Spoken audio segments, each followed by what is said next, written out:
Hi friends, அனைவருக்கும் வணக்கம்.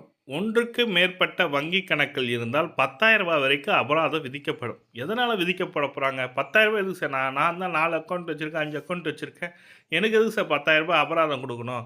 நான் என்ன சார் பண்ணேன்னு சொல்லிட்டு கேட்பீங்க. ஆனா பேங்க் வந்து ரிசர்வ் பேங்க் ஆஃப் இந்தியா வந்து இந்த அறிக்கைய குடுத்துருக்காங்க. என்ன காரணம் பார்த்தீங்கன்னாக்கா, ரிசர்வ் பேங்க் ஆஃப் இந்தியா வந்து பார்த்தீங்கன்னாக்கா, இதற்கு ஒரு சுற்றறிக்கை குடுத்துருக்காங்க. அந்த சுற்றறிக்கை என்னன்றத தான் பார்க்க போறீங்க. வீடியோ ஸ்கிப் பண்ணாம பாருங்க. வீடியோ பிடிச்சிருந்தா லைக் பண்ணுங்க, கூடயே சப்ஸ்கிரைப் பண்ணுங்க. வாங்க வீடியோக்குள்ள போகலாம். ஒரு தனிநபர் ஒன்றுக்கு மேற்பட்ட வங்கி கணக்குகள் வைத்திருக்கலாம். ஆனால் பயன்பாட்டிலே இல்லாத வங்கி கணக்குகள், அதாவது நான் ஒரு 4 அக்கவுண்ட் வச்சிருக்கேன் சார். அந்த 4 அக்கவுண்ட்ல 3 அக்கவுண்ட் தான் சார் நான் கரெக்ட்டா யூஸ் பண்ணின்னு இருக்கேன். 2 அக்கவுண்ட் வந்து நான் எந்த ஒரு பரிவர்த்தனையுமே பண்ணல சார். அதனால என்ன பண்றாங்கன்னா, அந்த வங்கி கணக்க பராமரிக்காத வங்கி கணக்குல குளோஸ் பண்ண சொல்லியிருக்காங்க. எதனாலனா, நீங்க பயன்படுத்த முடியாத 5 அக்கவுண்ட் வச்சிருக்கேன் சார், 6 அக்கவுண்ட் வச்சிருக்கேன் சார் வச்சுக்கலாம். ஆனா வங்கி கணக்க பராமரிப்பு செய்யணும்னு சொல்லியிருக்காங்க.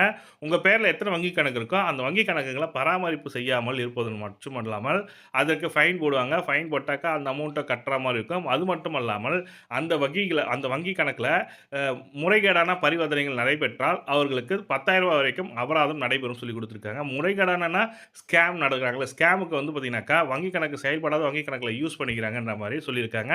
அதனால நீங்க முறைகேடாக நடைபெறுவதற்கு முன்னதாக, உங்க வங்கி கணக்க செயல்படுத்தாத வங்கி கணக்குகள ரிசர்வ் பேங்க் வந்து இந்தியா வந்து என்ன சொல்லியிருக்குன்னா, குளோஸ் பண்ணிடுங்க. அந்த அக்கவுண்ட்ட குளோஸ் பண்ணிடுங்க. அப்பதான் உங்களுக்கு எந்த ஒரு ஃபேக் டிரான்சாக்ஷன் நடக்காது. அதனால ரூ. 10,000 அபராதத்தில தவிர்க்கலாம்.